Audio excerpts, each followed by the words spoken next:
आज हम बात करेंगे खाद्य सुरक्षा के अंतर्गत जो प्रत्येक व्यक्ति पर 5 किलो जो अनाज मिलता है उसके बारे में। हमारे देश में, भारत देश में 80 करोड़ गरीब आदमी है। बताइए 80 करोड़ गरीब कैसे हो गया? हमारे मोदी जी कहते हैं जो गरीबी खत्म हो गया, तो ये 80 करोड़ गरीब लोग कैसे हो गया हमारे देश में? जरा बताइए, सोचिए। जब हम जाते हैं राशन लाने के लिए जन वितरण प्रणाली के दुकान पर, तो देखते हैं नौकरियों वाला आदमी, 10 बीघा जमीनों वाला आदमी सब बोरिया लेके खड़ा रहता है लाइन में। अब बताइए, हमको 1 कट्ठा भी जमीन अपना नहीं है, हम राशन लाने के लिए जाते हैं। और जो 10 बीघा जमीन के मालिक हैं, जो सरकारी नौकरी वाले हैं, वो भी जाते हैं। यानी मोदी जी का डबल धमाका है। गरीबों को मारो और अमीरों को जिंदगी बचाओ, उनका ये प्लान है। हमारे देश में अगर जिस दिन आर्थिक गणना हो जाए तो भूमिहीन गरीब, जो एक्चुअल गरीब है, मुश्किल से 30 करोड़ बचेगा। 30 करोड़ गरीब बचेगा। और ये वोट बैंक के कारण हर नेता राशन दो, ये दो, फलना दो, ठिकाना दो। भाई उम्मीद नहीं करता था मैं ऐसे उम्मीदवारों से, ऐसे प्राइम मिनिस्टर से। इस बार भी मैंने मोदी का ही वोट दिया हूं, लेकिन क्या करें, सब ठग के चल जाता है, सभी ठग के चल जाता है। मैं माननीय प्रधानमंत्री मोदी जी से कहना चाहता हूं, एक बार आर्थिक गणना तो कम से कम करा लीजिए, गरीब कौन है पता चल जाएगा।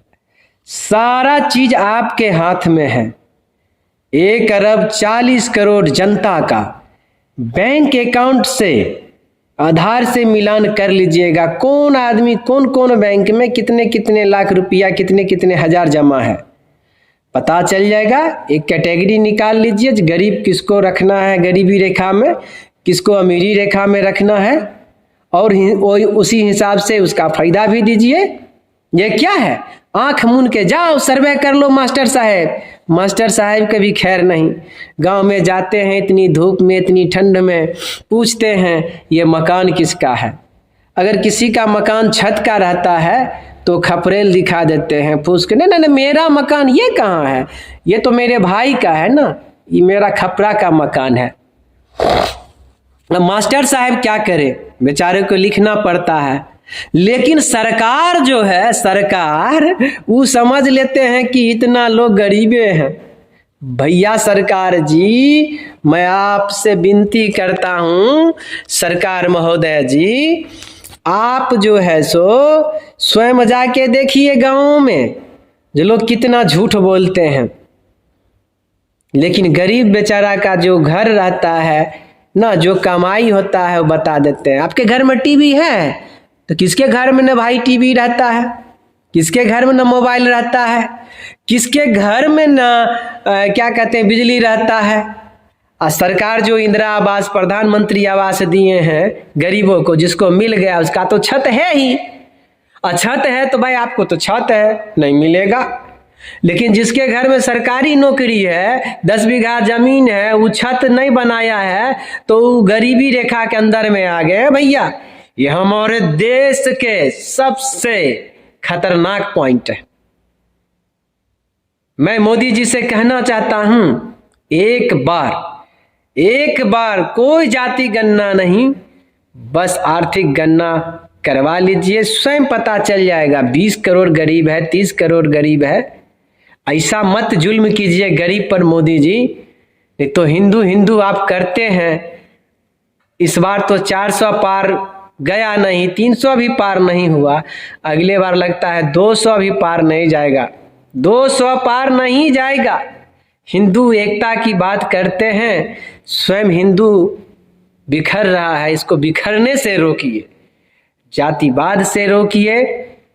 अमीर गरीब का जो सीमा रेखा तय करेंगे अच्छे ढंग से कीजिए। अरे गरीब कैसे आगे बढ़ेगा, वो एक गरीब से तो जाके पूछिए ना। आप तो बड़े बड़े IAS ऑफिसर, से पूछते हैं, बताओ गरीब को गरीबी कैसे दूर होगा। भला वो अफसर गरीबी हाल क्या जाने, जो जमी पर भी जन्नत में रहता है, स्वर्ग में रहता है, एसी में, ऐसी गाड़ी में, ऐसी रूम में, वो गरीबों का दर्द कैसे बताएगा, कैसे योजना तय कर लेगा, गरीब को कैसे योजना कैसा दिया जाए जो गरीब आगे बढ़ सके। मोदी जी एक बात बताइए, हमारे देश में गरीब तो कर्ज से भी बेहाल है, छोटे छोटे किसान जो है वो भी बैंकों के कर्ज से बेहाल है। उसका कर्ज कब माफ कीजिएगा, नहीं कीजिएगा हमारे समझ से। फिर हम लोग का लॉलीपॉप जो होता है चूसने वाला चॉकलेट, वो आप दे दिए, हम लोग चूसते रहेंगे, अंगूठा चूसते रहेंगे। हम लोग एक 96 में गीत गाते थे, जो बदला नहीं है अंगूठा लगाना, नहीं बदला है, अंगूठा दिखा ही देते हो आप लोग। जीतने के बाद, कुर्सी पर जाने के बाद सब दिखा देते हो अंगूठा। इस बार अंगूठा मत दिखाइए, आप गरीबों का काम कीजिए। अगले बार 300 नहीं 500 पार कीजिएगा, 500 पार। राम बसते हैं गरीब के दिल में, गरीबों के बच्चे भूखे सूतते हैं मोदी जी, तो राम कहाँ से खुश होंगे। राम तो कहते हैं भाई हम तो गरीबों के दिल में वास करते हैं, आत्मा में वास करते हैं। जब गरीब भूखा सोएगा तो आप कैसे रहिएगा चैन से मोदी जी, कैसे हिंदू संगठन एक होगा, कैसे हिंदू राष्ट्र बनाइएगा भारत को। इसीलिए 5 साल आपको मौका है मोदी जी, आप 5 साल में मोदी जी हिंदू को संगठन मजबूत कीजिए। जातिवाद, नीच ऊंच जो होता है उबर खाबर, सब समाप्त कीजिए। सारे गड्ढे को, जातिवाद के सारे गड्ढे को मनरेगा योजना का बुलडोजर चलाइए और सारे मिट्टी डाल के प्लान कर दीजिए उस गड्ढे को, और हिंदू राष्ट्र निर्माण कीजिए। सिर्फ राम के नाम लेने से कुछ भी नहीं होगा। राम हर गरीबों के कन कन में बसे हुए हैं, गरीबों की सच्चा सेवा कीजिए। अगर मेरी बातों से आपका दिल पर ठेस पहुंचा हो मोदी जी, तो मुझे माफ़ कर देंगे। छोटी जुबान बड़ी बात बोले हैं तो माफ़ कर दीजिएगा। प्रणाम, धन्यवाद।